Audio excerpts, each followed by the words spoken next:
All right, what is up, my peeps? Joshua Smith here with another GSD Mode Podcast weekly leveling up episode. And today I'm here to talk to you about 7 steps to creating a strong mindset so then that way you can stay in massive action. Look, the reality is this, you guys, when it comes to creating success and long-lasting success, it requires us showing up day after day, showing up and performing day after day for months, years, sometimes multiple years, depending on how big your goals are. The bigger your goals are, the probably more time will be required to go out there and achieve those. But how do you continue to show up day after day, performing at the level that you need to mentally and physically? And again, sometimes this is consecutive day after day for months, sometimes a year, sometimes years, again, depending on what your goals are, will require, how many consecutive years those are. But how do you do that? So I got 7 different steps I'm going to break down here for you in this Leveling Up podcast today. These are just things that I've done, that I've learned, that have had a massive impact on my overall life and help keep me in action. Even on the days where I don't want to take the action, we're going to have those days. Look, motivation doesn't last. It wears off.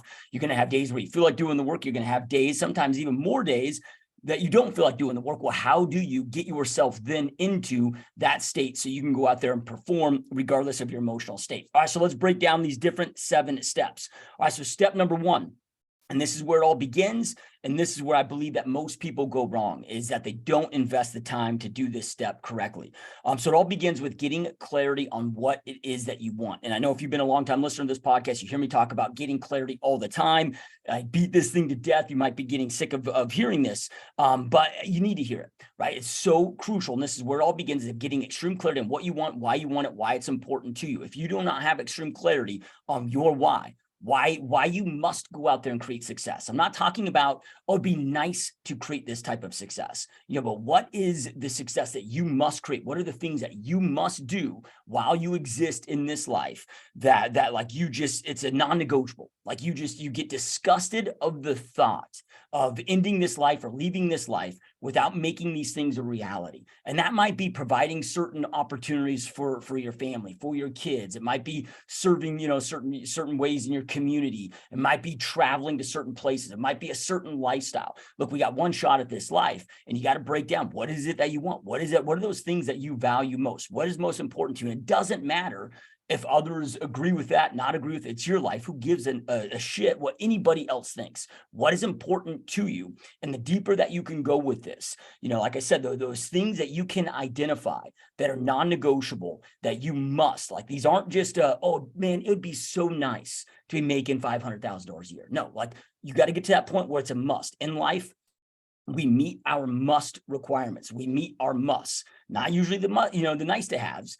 Those that create big success, man, they just raise those levels of expectations and those musts that they must do. They have massive expectations for themselves, for their performance, and so forth. So what are those things that you must do while you exist? What are the things that you must provide for your family to feel fulfilled, to feel complete? What are those things that you must go out there and create and do and see and travel, invest that time, because here's the reality, you guys, when you start to experience resistance in business or in life, and it doesn't matter what that is. I mean, look how many people, here we are, January 10th, is at least as of me recording this, of 2023. Most people have already given up on their New Year's resolutions. Most people just set shallow goals and then they quit. Most people, it's the second that they start to experience any element of pain, any element of resistance, they abandon it, they quit it, and that's why they end up being losers, right? And when I say losers, I'm not talking about them being, like, is a character issue. I'm not saying they're a loser. I'm saying when you lose at making your goals a reality, and you consecutively lose at that, eventually, like, you're losing. You're a loser, right? At least at making your goals a reality, right? So if we want to be winners, we got to identify, okay, what are those things that we must go out there and create? Because look, again, like I just said, the moment that you will start to experience resistance, and I promise you this, if you've been in business long enough, maybe you're brand new to business, you've had some early wins, you think that this seems easy, you're going to experience elements in your life, and it doesn't matter what the goals are that you create for yourself, whether it's, business goals, whether they're health goals, whether there's relationship goals, like, even mentors of mine or friends of mine that have epic, amazing relationships, or what appears to be epic, amazing relationships. Like, dude, they went through a lot of challenges, a lot of pain to go out there and create that amazing, epic relationship. So this applies to, doesn't matter what the goal is, this applies, right? But when you experience that resistance, if you are not clear on why you must push through that pain, you more than likely will abandon it. If not, there's going to be hundreds, if not thousands of reasons as to why not to show up and do the work. Usually there's one, maybe a few reasons as to why to keep pushing through. So again, get clarity on what you want, why you want it, why it's important to you. That is absolutely pivotal and so damn important. Most people don't invest the time to get extreme clarity on what they want most out of this life. All right, so that's number one. Okay, so number two is have a plan in place. So then that way, you know what to be executing on to go out there and get from where you're at to where it is that you want to go. This becomes extremely important. Go out there and invest that time to identify, and hopefully, for most of our goals, we're going to be able to go out there and identify a proven plan. So it's not guesswork. There's going to be people that are out there that have created the success that we want to create in any aspect of our life. So go out there as much as you possibly can and model after somebody that's created the success that you want to build in that aspect of your life, right? So identify, okay, what is the plan to get me from where I'm at to where I want to go? The plan doesn't need to be perfect. It's probably going to change, over time and morph over time, but at least now you have a plan of what to be executing on to at least eliminate that guesswork. So you know what to be executing on to make your goals a reality. Again, get you from where you're at to where you want to go. Now, when it comes to a plan, there's two like we can think of. Let's just talk about business. Okay, I've got this overall business plan, right? So, okay, maybe I got to have so many leads per this lead source, got to do so many follow-ups, got to do X amount of deals, whatever. Okay, all that's great. There's two other plans that you need in addition to that I found. The second type of a plan. So that might be my overall business plan. Then from there, I'm going to create a system plan. And the system plan is, okay, do I have the right tracking elements in place to make this a reality? So I'm able to track those things daily and see that daily progress, which I'll talk to you about more here in a minute. And I'm not going to go deep into, I've got so many videos on how to track all that. That's not what this is about, right? But I'm going to go into why this matters when it comes to your mental and your mental state and taking that action. But seeing progress is very important on those goals, and also elements of resistance, right? But then when it comes to overall systems, right? Systems allow you to, number one, ensure things don't get missed, right? So your processes are the steps that you are executing on that plan. Do this, do this, do this, do this. Your systems are where those processes live to ensure that those actions don't get missed. And they're also done in the most effective and efficient way. Right. And this becomes really important, you guys. You want to make it as easy as possible to execute on the items that you're executing on, because if you don't, very quickly, like if you don't have the right systems in your business, or if you don't have systems at all in your business, without systems, chaos is always the default. And when we're experiencing chaos, that quickly leads to overwhelm. Overwhelm leads to us shutting down and inaction. That leads to procrastination. That leads to, just a bunch of negative results, right? But when we look at our own internal self-worth, and the more self-worth that you're able to gain, the more that you're going to stay in action and continue executing on this path. The more self-worth that you gain, the more confidence that you are going to, be able to gain on making your goals a reality. You're going to start to believe that, oh man, this path is possible. So what is self-worth? All self-worth is your own reputation with yourself. People are always looking for external ways, to get validation for their own self and self-worth. And it's the opposite of what you need to be doing and what it actually is. Self-worth, whether you want to look at it, call it self-confidence, self-worth, all it is your reputation with yourself. How do you build it up? You build it up by keeping commitments that you've set to yourself, right? So every single day when you have that plan and you're executing on it each and every single day, right? So every time you're checking off one of those things, and this comes back to when you're tracking. Okay, every time I'm tracking, man, I hit my numbers today. Bam, tomorrow I hit my numbers. Bam, the next day I hit my numbers. Every time you do that, that is slowly building up your own internal self-reputation with yourself. It's funny, I've done 75 hard twice. It's a challenge, and like a 90-day challenge, mental kind of physical challenge, whatever. Not saying that you got to go out there and do it, but I was having a conversation with so many other people, and I experienced this too, where I was like, man, I kind of felt euphoric during it. Like I felt so great doing it. But I was trying to calculate and reverse engineer as to why. because it was like, okay, you drink a gallon of water a day, you do these workouts, you read 10 pages, like nothing in there was actually difficult to go out there and do. At least, doing it consistently each and every day for 75 days was what was difficult. No particular one of those actions, at least for me, was difficult. It was the difficult part was doing those 75 days consecutively, but I'm hearing everybody talk about, oh man, just how great they felt, right? And then I'm sitting there like, man, I had that same feeling. But I'm like, really, my workouts didn't change. My diet didn't necessarily change. But like, why do I feel so much better? And again, as I reverse engineer, I just realized, man, it's okay. Every single day you're checking off these commitments. You did this, you got your 2 workouts in that day. You drank your gallon of water that day. You didn't eat any sweets. You didn't take in any alcohol. You read your 10 pages. Like it's just checking off, right? Well, that was that self-worth. Right? That buildup of that self-worth. At least that's, my theory, as to why so many people have that euphoric feeling during that.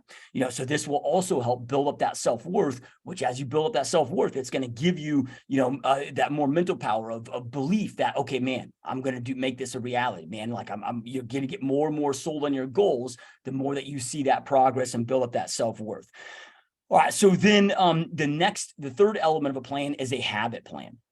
So you got to understand that when it comes to your goals, goals don't get accomplished through just action, right? They actually get accomplished by us taking the right necessary actions, so then that we can grow into the person that's capable of our goals. So to accomplish our goals, at the end of the day, you got to grow into the person that is capable of making your goals a reality. So what you need to be asking yourself is, okay, well, here's my goals. Here's my goals for the next 12 months. Here's my long-term goals, whatever. What is the type of person that I must become to make those a reality? What are the habits that I must adopt? What are the habits that I must break in order to make that thing a reality? Okay, like, is a person making the kind of money that you want to make? What's their morning routine look like? What's their evening routine look like? What are the things that they do? What are the things that they don't do? Like whatever those are. What are the habits that you need to adopt? What are the habits that you must break? So then you go out there and create a habitual plan as well to, again, make your goals a reality. So remember, you must grow into the person that is capable of making your goals a reality.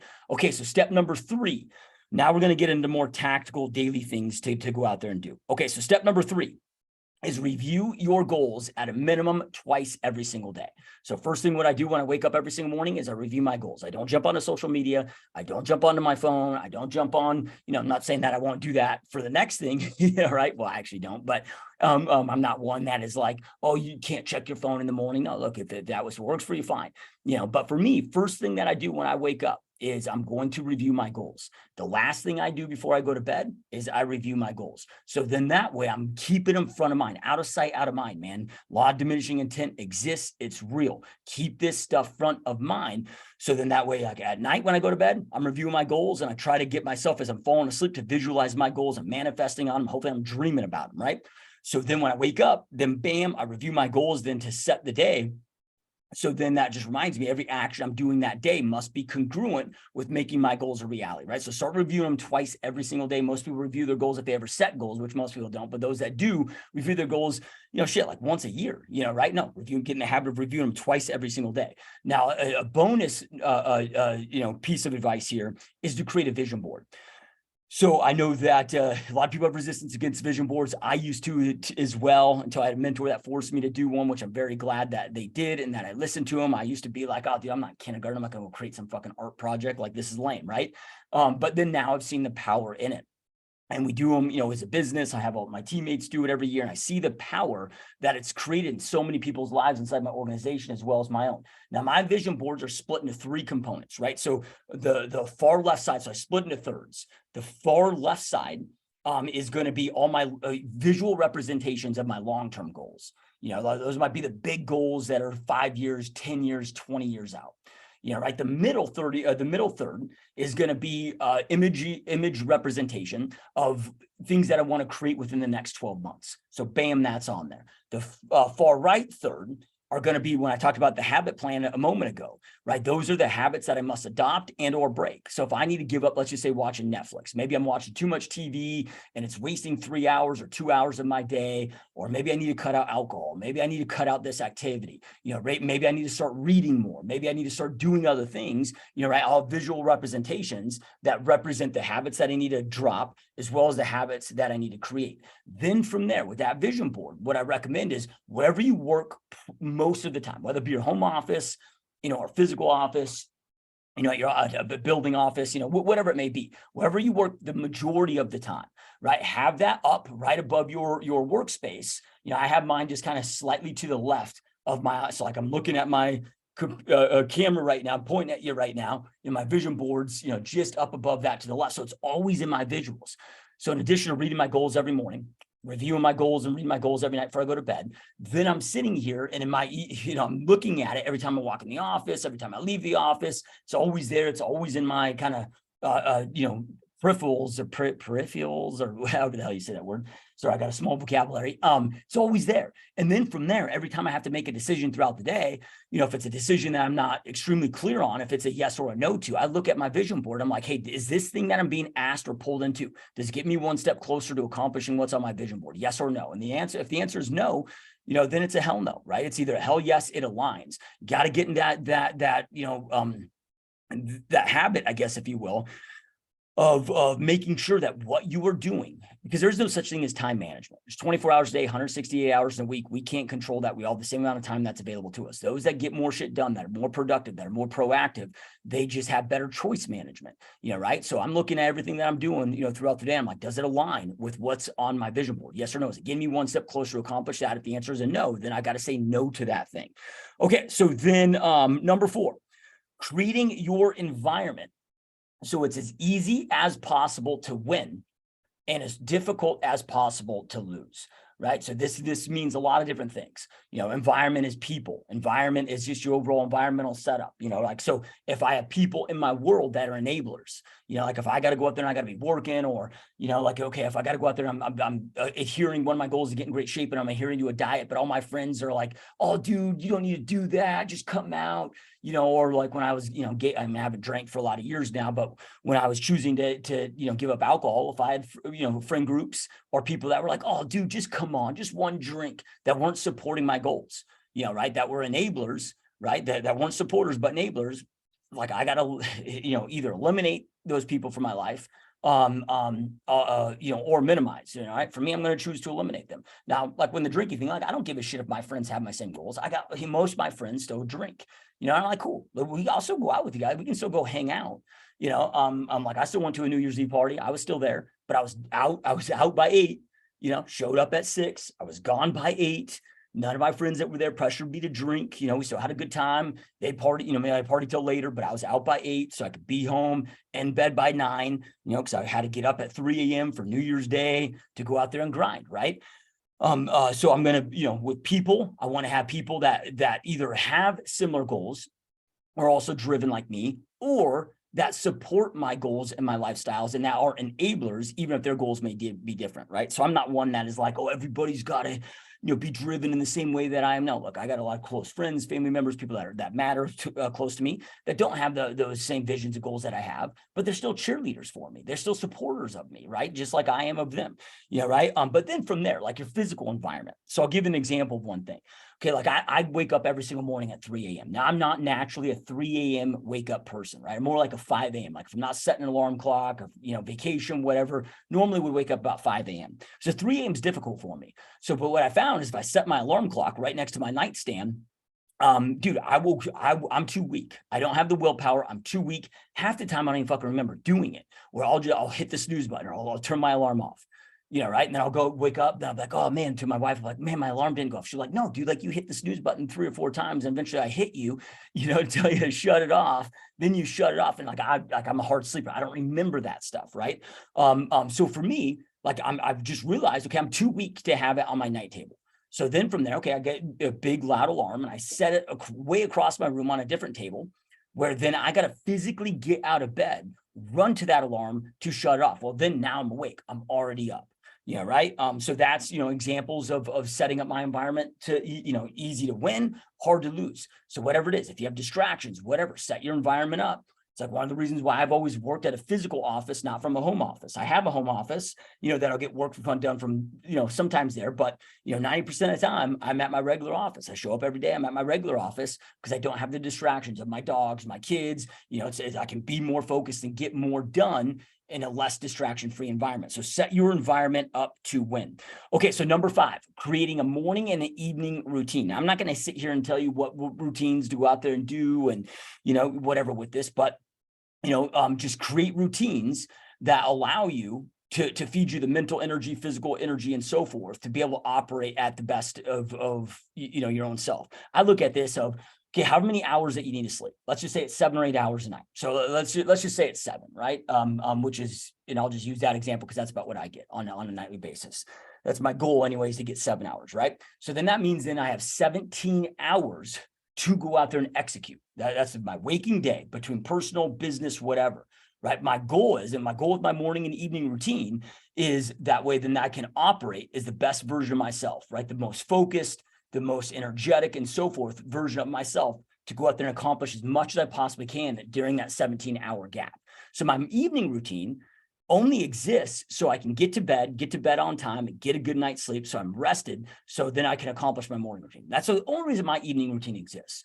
So I'm a big believer in going to bed at the same time every single night, waking up at the same time every single day, 7 days a week. I just, do it. Even if I don't have to be up that early, I still do it because I find that that's, my body just gets used to it. I'm in that schedule. It's what works for me. I'm not telling you to go out there and do this. I'm just sharing you things that work for me in case they work for you.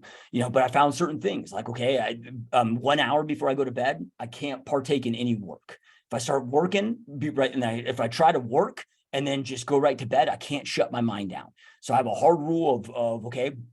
So if I'm going to bed every night at 8, let's just say, and my goal is to be in bed by 8 so I can pass out by 8:30, then I'm up, my alarm's set every day for 3 a.m. Now most times now I'm, naturally getting to that point where I'm waking up at 2 or 2:30, before my alarm even goes off. But my goal is 8:30 p.m. every night and be into bed, or 8 p.m. to be in bed. So I'm passed out sleeping, and like I'm actually in my sleep cycles by 8:30, right? So then I know that, okay, hey, I got to quit working by 7 p.m. because otherwise I can't shut my mind down. Then from there, I've just found, like there's certain things I can eat before I go to bed that will, help with that, high protein meal, no carbs, whatever it may be. I start shutting down my water intake so I can get a full night's rest without having to get up, 2-3 times to go pee. I reduce my exposure to blue light at least an hour before I go to bed. And if I am going to ever watch TV or whatever, I'll, wear blue blockers or do whatever I can to minimize that, right? So that evening routine, whatever it is for your evening routine, like for me, that just exists so I can get the sleep that I need, so I can be rested, so I can get my ass out of bed on the time that I need to get up. And then boom, I've got my morning routine. So for me, it's up at 3 a.m. every single morning at the latest, right? Sometimes, like I said, like this morning, I naturally woke up at 2 a.m. I was wide awake. So I was just like, fuck it, I'll just get up and go, right? But, my goal, that's not what my goal is, to be able to sleep till 3 when my alarm goes off, right? So that's a perfect world for me. So alarm goes off at 3, I wake up, first thing I do, review my goals, then I get dressed. Then go downstairs and I eat my first meal, right? So I have my pre-workout meal that I'm eating. So it's Greek yogurt, some hemp seed hearts, some collagen protein, do take my pre-workout. While I'm doing that, I'm listening to a podcast or an audiobook, right? So then an hour after that, then I'm hitting my gym. I have a home gym that I hit. So from 4 to 5, I'm hitting the gym, right? While I'm hitting the gym in my home gym, I'm listening to an audiobook or a podcast. So then as soon as my workout's done, I have my meal number 2, so another healthy meal. And then I'm getting ready, so by 6 a.m., it's like at that point, by 6 a.m., dude, I've got 2 to 3 hours of self-development in. I've fed my body 2 great meals. I've gotten a great workout in, right? And then I've had time to get fully ready for the day, get showered up, have all my meals prepped for that day. So dude, by the time I'm out of the door at 6:30 a.m. and then bring my kids to, drop them off at school, and then I'm in my office by 7 a.m. It's like, dude, I'm ready to rock and roll, man. By that time, I've got, again, multiple hours of self-development. I fed my mind, I fed my body, I've got my body moving. It's like, I'm ready to rock and roll, right? So morning routines and evening routines are very, very powerful. I don't know anybody that's created big success that doesn't have some type of a morning and evening routine. There's so many of them out there. I've experimented with so many. Just find the rhythm that works best for you. I don't think there is a best, right? It's what's best for you. All right. So then from there, number 6 is affirmations. So when it comes to affirmations, and I know this sounds a little woo-woo, but I believe in them, and I believe them to be powerful, and they definitely help me out tremendously. Look, you must become your biggest cheerleader. When you look at this, dude, like so many things are against you to create success. and I don't want to sound like negative or, like a conspiracy, like, or going down that rabbit hole path of like, oh, the world's against you, the system's against you, but look, dude, like there's a lot of people that don't want to see you succeed.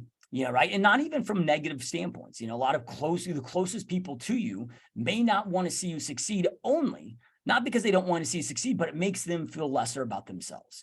So like, so you might have those, there's a lot of haters out there. There's naysayers out there. There's, I mean, look at the percentage of people that actually create success. It's very, very little.